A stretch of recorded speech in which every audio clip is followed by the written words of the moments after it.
ഇസ്ലാമിക ചരിത്രത്തിൽ സുപ്രധാന സംഭവം നടന്ന പള്ളിയാണ് മദീനയിലെ മസ്ജിദുൽ ഖിബ്ലത്തൈൻ. മസ്ജിദുൽ നബവിയിൽ നിന്നും 4 കിലോമീറ്റർ അകലെയാണ് ഈ പള്ളി സ്ഥിതി ചെയ്യുന്നത്.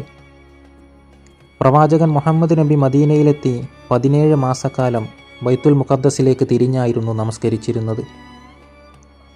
എന്നാൽ പ്രവാചകന് കഅബയോടുള്ള ആത്മബന്ധം കാരണം കിബിലയായി കഅബ തിരഞ്ഞെടുക്കണമെന്ന് ആഗ്രഹിച്ചു.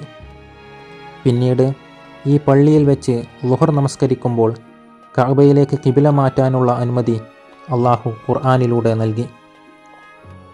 4 റകഅത്തുള്ള ളുഹർ നമസ്കാരത്തിന് 2 റകഅത്ത് കഴിഞ്ഞപ്പോഴാണ് ഈ നിർദ്ദേശമുണ്ടായത്. തുടർന്ന് ബാക്കി 2 റകഅത്ത് കഅബയ്ക്ക് നേരെ തിരിഞ്ഞാണ് നമസ്കരിച്ചത്. ഒരു നേരത്തെ നമസ്കാരം 2 കിബിലക്ക് നേരെ തിരിഞ്ഞ് നമസ്കരിച്ചതിനാൽ അന്നു മുതൽ ഈ പള്ളി 2 കിബിലകൾ ഉള്ള പള്ളി എന്നർത്ഥം വരുന്ന മസ്ജിദുൽ ഖിബ്ലത്തൈൻ എന്നറിയപ്പെട്ടു പോരുന്നു. ഖലീഫ ഉമറിൻ്റെ കാലത്താണ് പള്ളി ആദ്യമായി വികസിപ്പിക്കുന്നത്. 1988 ഫഹദ് രാജാവാണ് സമ്പൂർണ്ണമായി പള്ളി വികസിപ്പിക്കുന്നത്.